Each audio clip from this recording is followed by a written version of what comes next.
On October 3, 1974, the bodies of 16-year-old Donald Barton and 18-year-old Peter Zito were discovered at the Oak Hills Recreational Center in Aloha by a newspaper delivery driver in the early hours of the morning.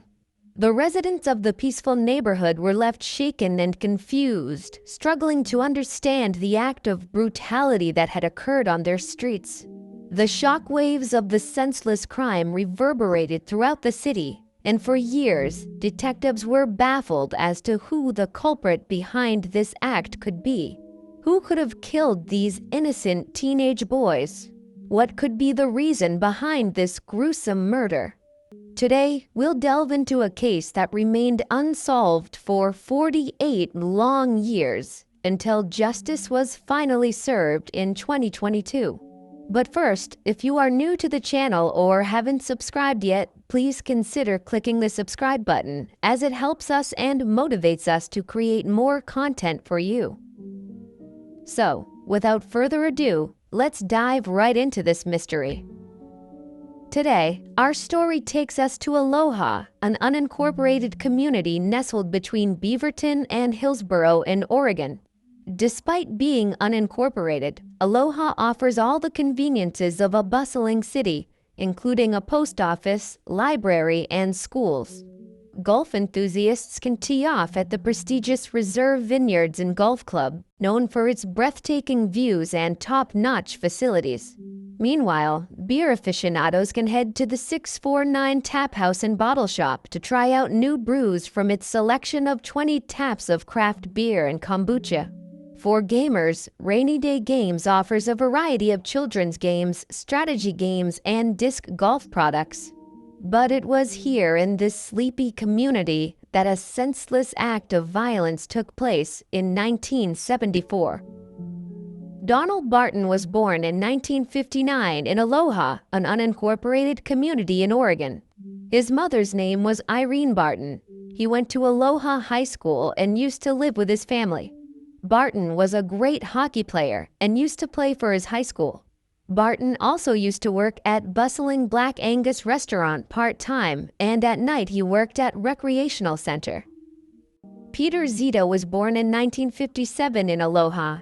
He was a student of Aloha High School. Zito too had an interest in ice hockey and used to practice it whenever he had time. Zito also used to work at the recreational center at night with Barton. Not much is known about his personal history, but an interview with his elder sister, Barbara Zito, sheds light on his personal life. According to those who knew him best, he used to cherish the simple joys of life. Zito was a gentle boy who had a deep affection for his 1956 Oldsmobile and the 4 feline members of his family. Though he had dropped out of Aloha High School and taken up a job as a dishwasher, he held on to aspirations of obtaining his diploma through Portland Community College. It's a reminder that even in tragedy, there are stories of ordinary people with dreams and passions that deserve to be remembered. On the quiet evening of 3 October 1974, 2 boys, Donald Barton, who was 16 at the time, and Peter Zito Jr., who was 18, were working on Zito's 1956 Oldsmobile car at 2 a.m. in the Oak Hills Recreation Center parking lot. They had no idea that it would be their last night on Earth. As they tinkered with the engine of the car, an unknown assailant approached them and murdered them in cold blood by shooting them both. What should have been a routine night turned into a nightmare for the families and loved ones of these teenagers. The next morning, the horror was discovered by an Oregonian newspaper delivery driver who stumbled upon the crime scene. The bodies of the 2 boys lay lifeless, almost as if time had stood still. The senseless violence had robbed them of their youth, their dreams, and their future. The newspaper delivery driver, with shaking hands, called the police and reported what he had seen at the crime scene. Within minutes, sirens were blaring as detectives and forensic investigators arrived. The gruesome sight left the investigators reeling with shock and disbelief. But without wasting any time, they started the inspection of the crime scene carefully and with a closer inspection, it was clear that Donald Barton had been working on the 1956 Oldsmobile in the parking lot under the hood of a car when he was ruthlessly shot in the back of his head. His body was found slumped over the open hood of the car, as if he had been taken by surprise while working on the engine. Next to the Oldsmobile lay the body of Peter Zito Jr., who likely got out from the back seat of the car to see what had happened to Donald and was shot in the forehead. He had been found lying on the ground next to the driver's door. The proximity of the two bodies suggested that the killer had struck without warning and that the victims had been unable to defend themselves against the attacker. After gathering all the information from the crime scene, the investigators then interviewed anyone who had been near the recreation center on the night of the murders. They followed up on every possible lead, no matter how insignificant it might have seemed. They asked everyone who lived nearby if there were any screams that they heard or any abnormal activity that they encountered on the night of the murder. The investigators worked tirelessly to gather any leads that could help them solve the case.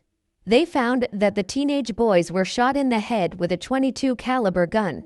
As their investigation proceeded, they learned that Barton had a rivalry with a 17-year-old co-worker named Chris at the bustling Black Angus restaurant in Hillsborough.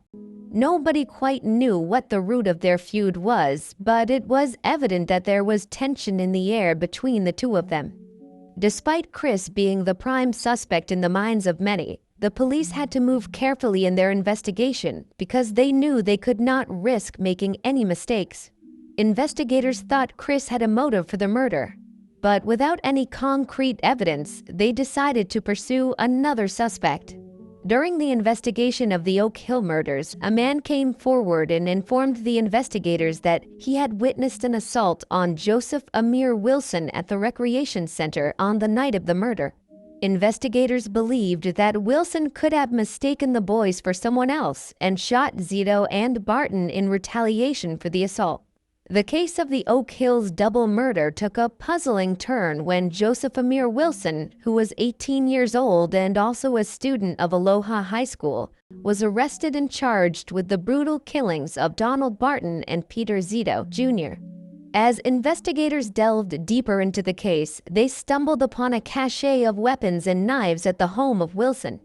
More than 100 knives and an array of guns were found during a search of his residence. Among the weapons was a loaded .38 caliber gun hidden under Wilson's pillow. When investigators questioned him about the weapons, Wilson explained that they belonged to his late father. While his explanation was being investigated, all the guns were sent for testing, and it was revealed that none of the guns were a match for the one used in the brutal murders of Zito and Barton. The investigation continued as they tried to piece together the mystery of who was responsible for the heinous crime.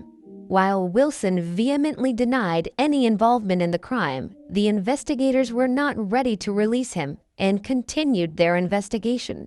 The more investigators delved into the case, the more they began to question whether Wilson was truly guilty.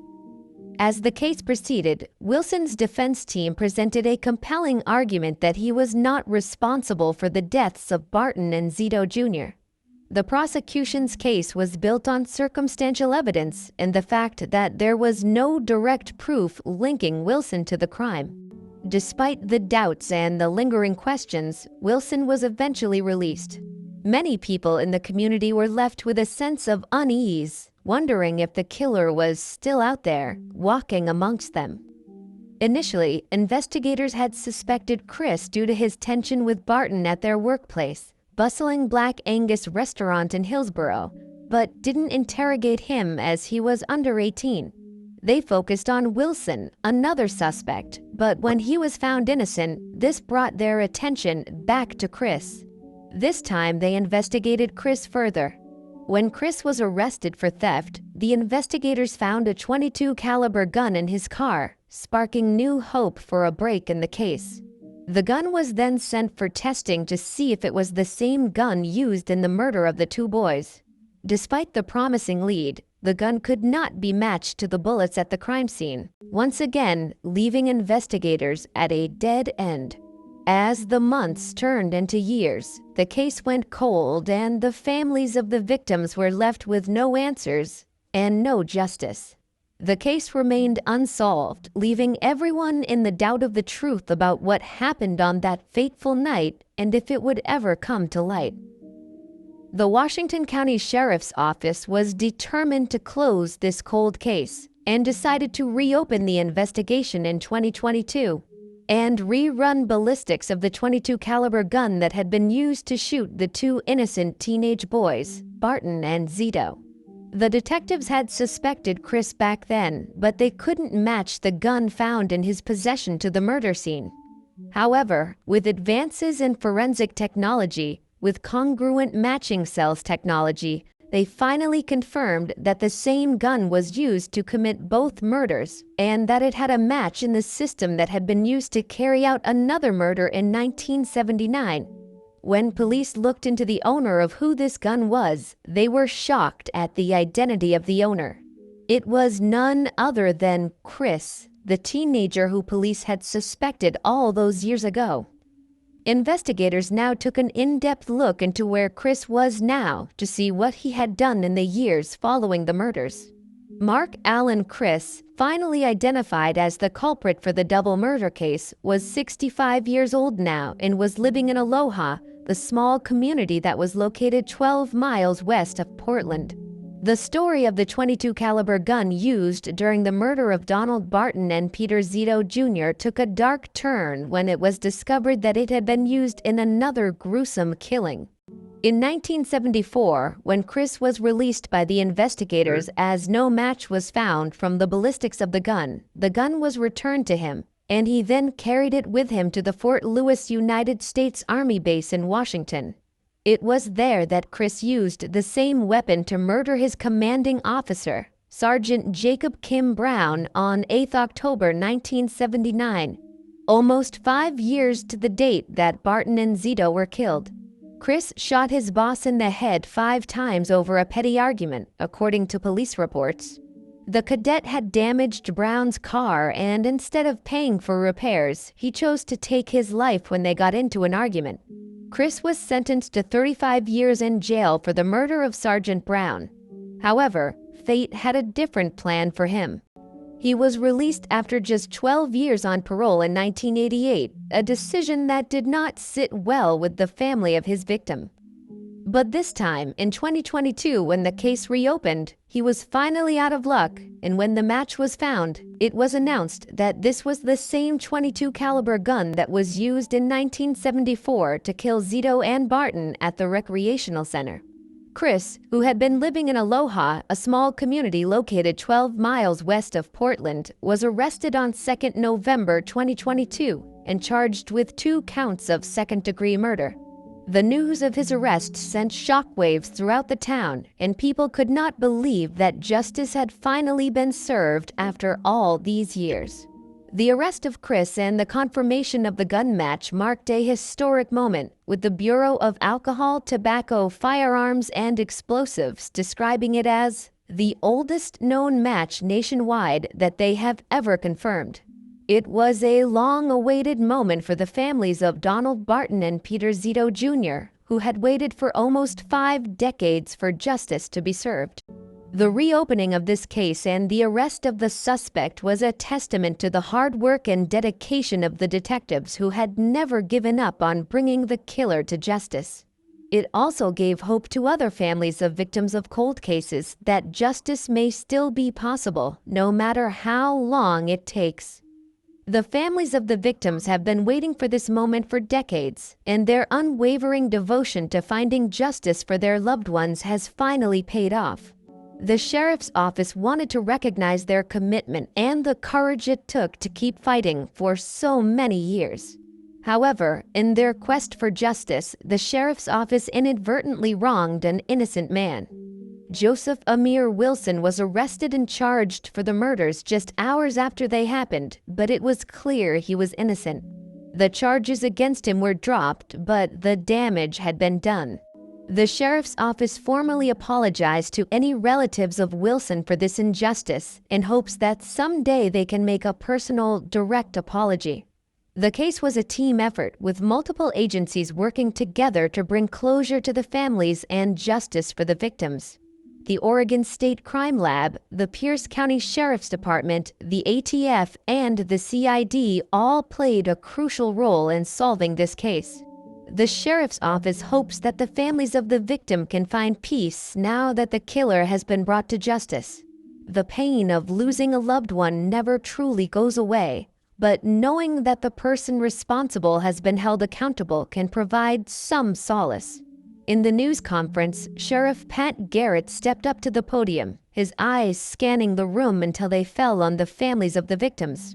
His heart went out to them, knowing that their pain had been a constant companion for over 48 years.